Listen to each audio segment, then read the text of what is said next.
In this video, I'm going to show you how you can easily convert Facebook account to page. Be sure to watch the video to the very end so you don't make any mistakes. And of course, do not forget to like this video and subscribe to my channel. Thanks guys! So let's get started, and first off, open up Facebook app and then go to your profile. As you can see, I got 24 friends here, and then let me show you how we can easily convert my Facebook account to page. To do that, I'm gonna tap at that button and then select Turn on Professional Mode.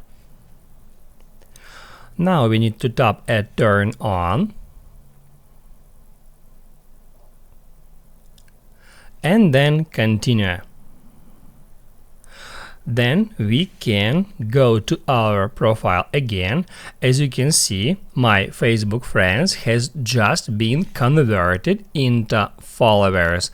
That means that I have successfully converted my Facebook account to page.